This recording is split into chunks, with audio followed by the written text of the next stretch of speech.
Platón escribió la historia de la Atlántida en forma de diálogo, protagonizado por cuatro personajes principales. Sócrates, su maestro y figura central del relato.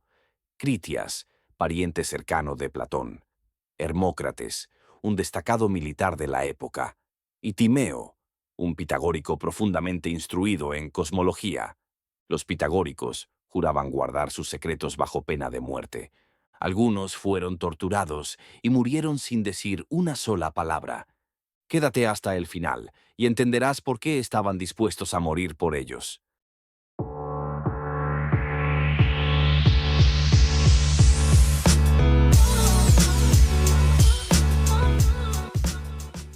Los últimos dos personajes, Hermócrates y Timeo, se sitúan históricamente como visitantes de Atenas durante la festividad de las Grandes Panateneas, posiblemente en el año 422 a.C.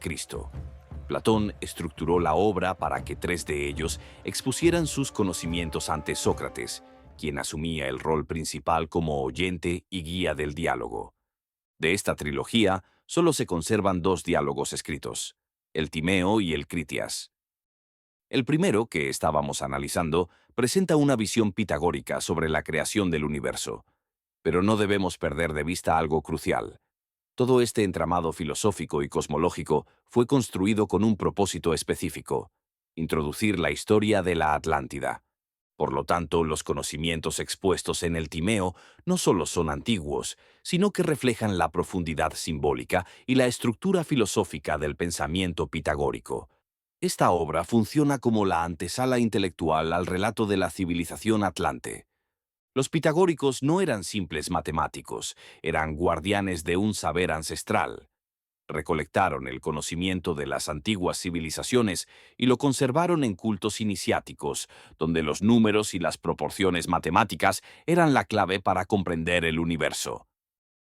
En el capítulo anterior, nos detuvimos en el estudio de la Tetractis, una figura sagrada construida con los cuatro primeros números.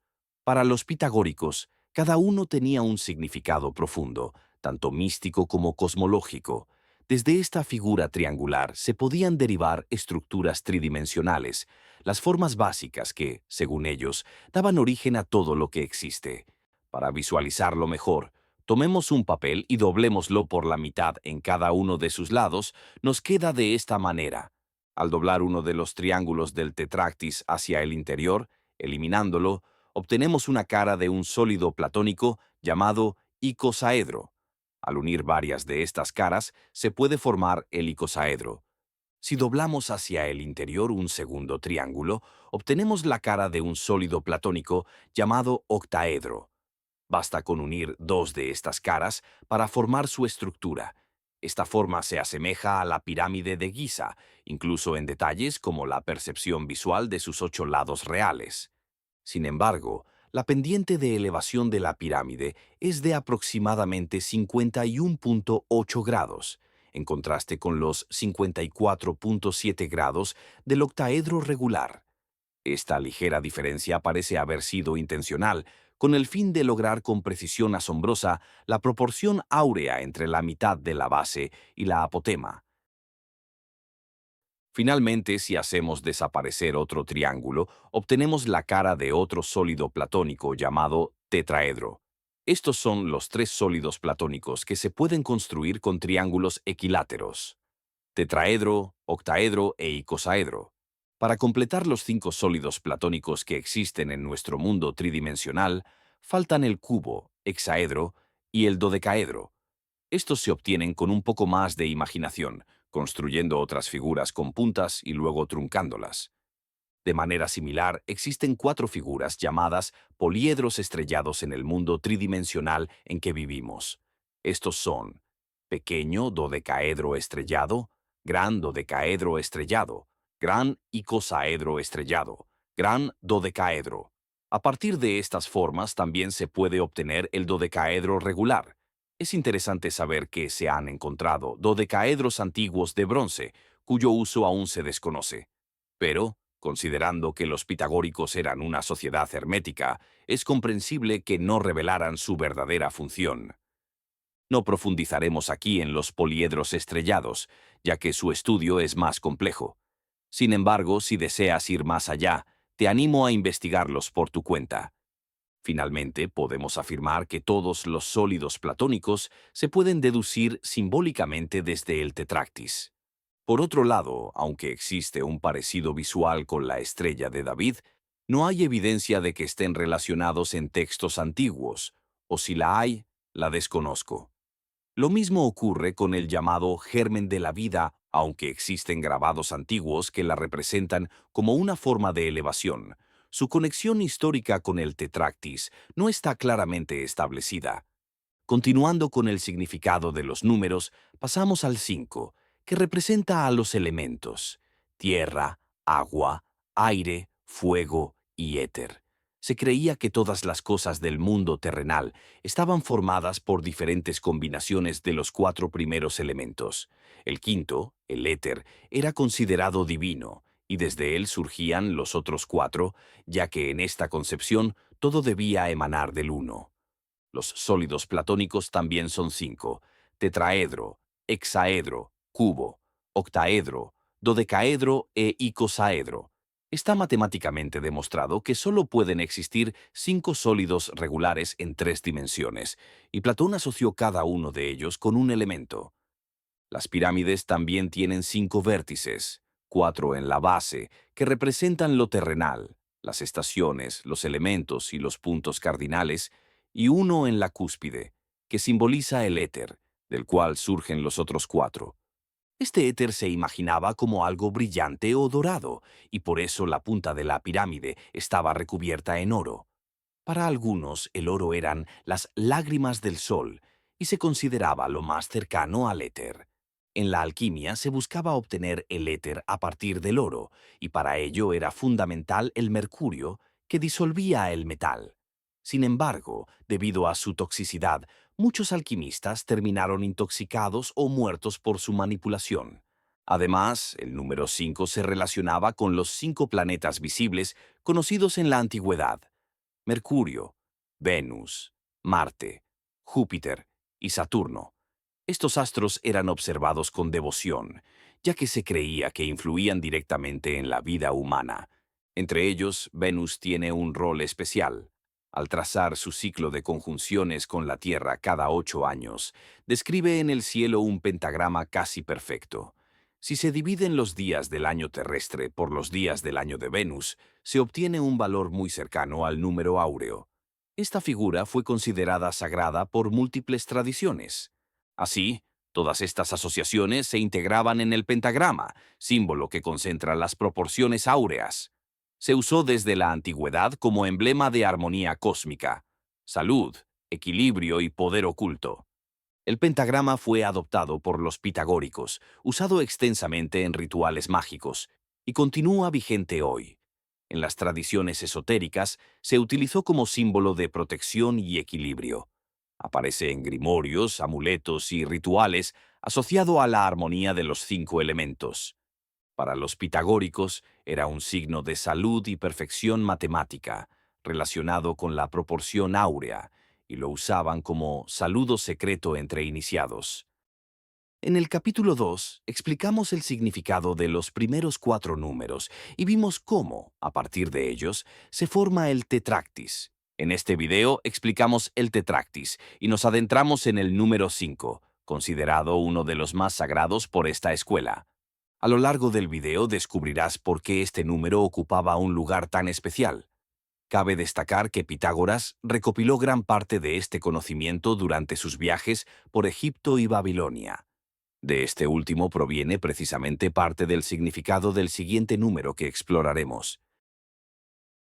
El número 7, considerado divino por los pitagóricos, simbolizaba la perfección y la totalidad al unir el 3, que representaba lo divino y eterno, con el 4, símbolo de lo terrenal y material, formando así una unidad que reflejaba el equilibrio cósmico. El 7 se asociaba a ciclos naturales como las 7 notas musicales, los 7 días de la semana y los 7 cuerpos celestes visibles, lo que reforzaba su carácter sagrado. Desde tiempos sumerios, los días se identificaban solo con números. y hacia el año 1780 a.C., en Mesopotamia, los días 7, 14, 21 y 28 eran considerados nefastos, dedicados al descanso y a la observancia religiosa para aplacar al dios lunar Sin. Incluso mucho antes, se celebraban fiestas de 7 días, y el día de luna llena, conocido como Shabbatú en la tradición mesopotámica, era considerado un día especial de reposo y ritual. Probablemente el Shabbatú mesopotámico fue el antecesor directo del Shabbat hebreo. Con el tiempo, las culturas de Mesopotamia asociaron cada día a uno de los 7 cuerpos celestes visibles a simple vista: Sol, Luna, Marte, Mercurio, Júpiter, Venus y Saturno, considerados dioses en diversas religiones antiguas.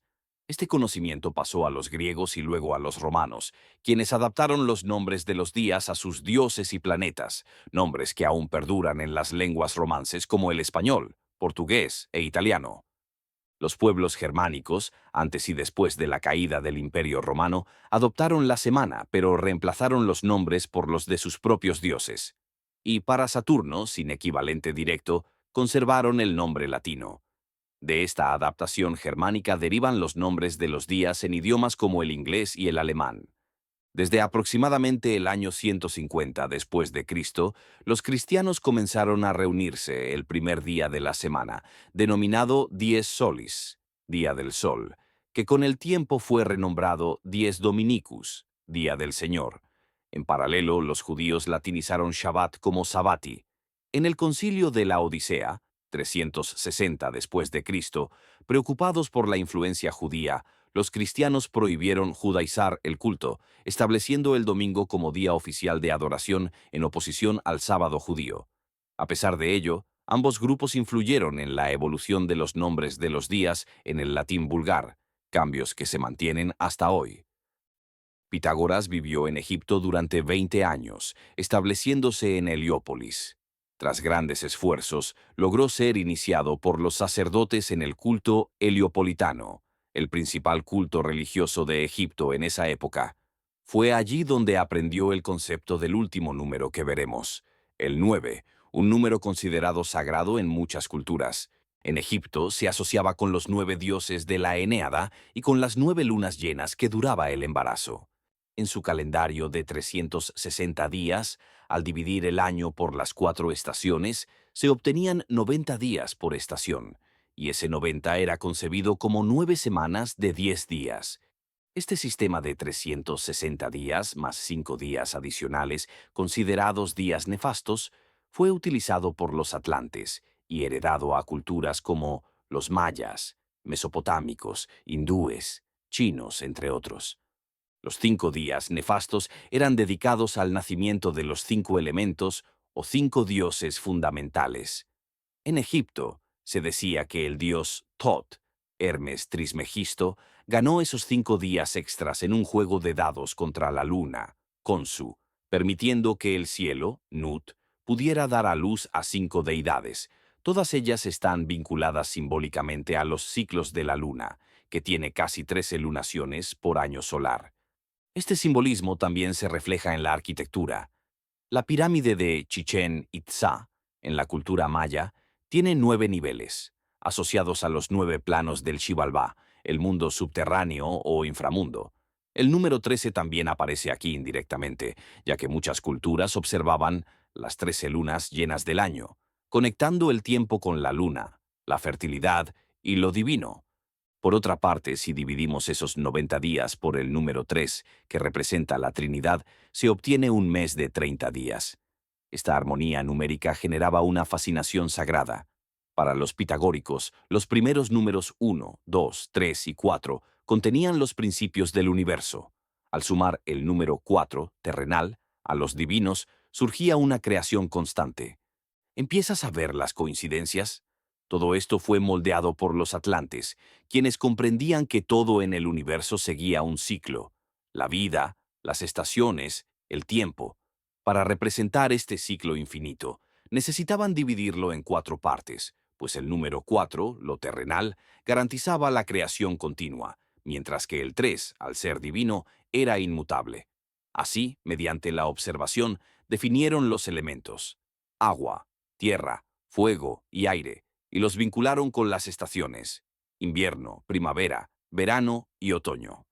Entendieron que estos elementos no solo gobernaban el mundo exterior, sino también el mundo interior. Y como te prometí, los pitagóricos desde este punto estaban dispuestos a morir por guardar estos secretos. Los griegos adoptarían este principio del mundo interno para definir los temperamentos humanos a través de los 4 humores corporales, nombrados en latín cholé, bilis amarilla, sanguis, sangre, flegma, flema, y melanchole, bilis negra. El fuego se asociaba a la bilis amarilla, personas coléricas, enérgicas y pasionales, como guerreros pero propensas a la ira. El aire a la sangre, individuos sanguíneos, sociables y optimistas, como artistas, aunque inconstantes. El agua a la flema, flemáticos, tranquilos y pacientes, como sabios. La tierra a la bilis negra, melancólicos, creativos pero propensos a la tristeza, como poetas. Pero los atlantes llegaron a una revelación mayor. Si todo proviene de Dios, entonces todo surge de una unidad primordial. Los 4 elementos no eran el origen, sino el resultado. Su verdadera fuente era un quinto elemento: el éter, la luz sagrada, la energía original que dio forma a los demás. Del éter está hecho todo lo divino. Así nació la búsqueda de esa quinta esencia, la más sagrada de todas y descrita por Hermes Trismegisto en su tabla esmeralda. El ser humano, hecho a imagen de Dios, lleva el número 5 en su cuerpo, 4 dedos y el pulgar, este último el más importante de los 5. 5 extremidades, los 2 brazos, las 2 piernas y la más sagrada que es la cabeza, los 5 sentidos, los 5 sabores. Además, la mano forma un pentágono. El cuerpo se inscribe en un pentagrama, y en su centro se ubica el órgano de la creación. La proporción áurea se encuentra en los huesos y en las facciones del rostro. Ahora empiezas a entender lo sagrado que era para ellos guardar este conocimiento, porque la alquimia no era solo exterior, sino interior. Esta concepción de los 5 elementos trascendió culturas y épocas. En otro continente, los aztecas lo veneraban como el quinto sol, en donde están los 4 elementos, y en el centro el quinto sol, que es el éter. Los mapuches lo representaban en el cultrún con símbolos atlantes y le cantaban a la madre y al padre. En Asia, los judíos, asirios, hindúes e incluso los chinos reflejaron este mismo principio en todas sus creencias. Los atlantes, hace milenios, sembraron esta verdad, no porque colonizaran el mundo, sino porque su legado fue la semilla de todas las culturas posteriores. Donde quiera que mires, en mitos, templos o símbolos, encontrarás su huella. La principal, y no la olvides, es la que representó a su gran rey Atlas.